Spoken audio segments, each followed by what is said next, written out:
All right, welcome. Today we're taking a documentary-style look into the market DNA method. We're going to observe its application on XAU. You probably know it as gold. This explainer is all about walking through a specific, documented cycle, phase by phase. Okay, so here's how we're going to break this down. We'll start with phase 1, which is all about the entry and planning. Then we'll look at a key event called the mirror contact in phase 2. After that, we'll see the end-level event in phase 3. And finally, we'll wrap it all up with a summary of the cycle's current status. So let's begin with phase 1. This is really the foundation. It's where the entire framework for this cycle was established, including the entry plan and all of the predefined risk parameters. Now take a look at this chart. It visually documents the exact starting point of the analysis, which was back on October 27, 2025. You can clearly see the price right at that primary entry level, which is labeled M. The model also identifies a second potential entry level. That one's labeled PC. So right from the get-go, the model defines a very clear set of risk parameters. We have our two potential entry points, M and P of C, which gives us a mean entry of about 3881. But it's not just about price. The model also sets a trapezoid time duration of 38 days. Think of it as a time-based boundary for the cycle. And then you have other key inputs, like the third triangle domain and a risk coefficient of 2.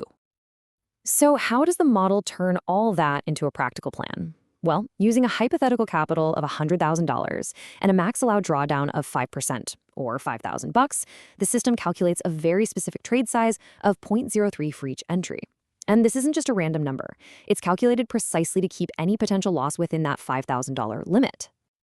And this really gets to the heart of the model's logic. As the slide says, both trade sizes are calculated using the hypothetical capital, the investor's maximum allowed drawdown, the third triangle domain percentage, the risk coefficient, and the contract size. So in other words, the position sizing isn't guesswork at all.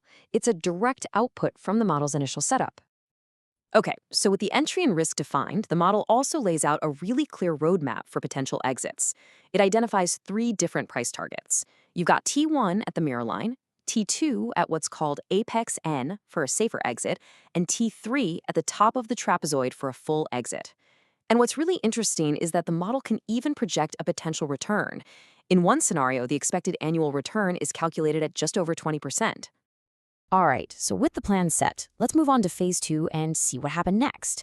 This was the first significant observable event after that initial entry. So here on the chart, you can watch the price path move up from that entry level. And then on November 10th, we see it interact with this key geometric boundary. You can see it right there. It's labeled the delayed mirror line.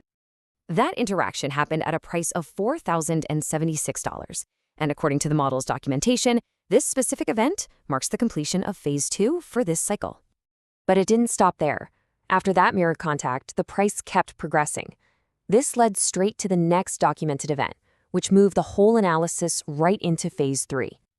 And this is a fantastic illustration of that next key moment.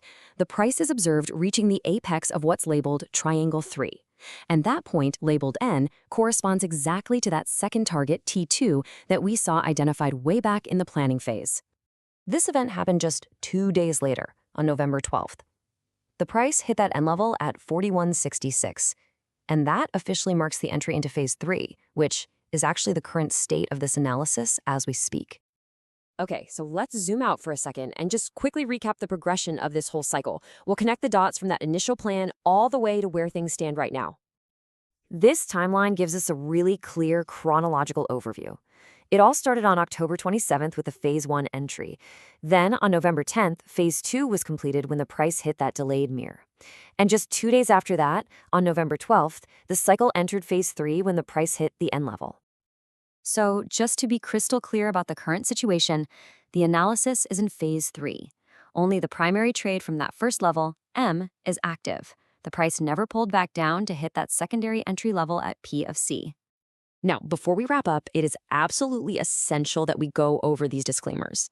This explainer is not financial advice. It's for public model documentation only. The model specifically prohibits leverage above 10, and you should never invest essential personal funds. And finally, any risk management has to follow the model's specific instructions. And that brings us to our final thought. We've watched this analysis progress from phase 1 all the way to phase 3, all within a predefined geometric framework. The model has defined the path, and for now, we simply continue to observe what the data reveals next.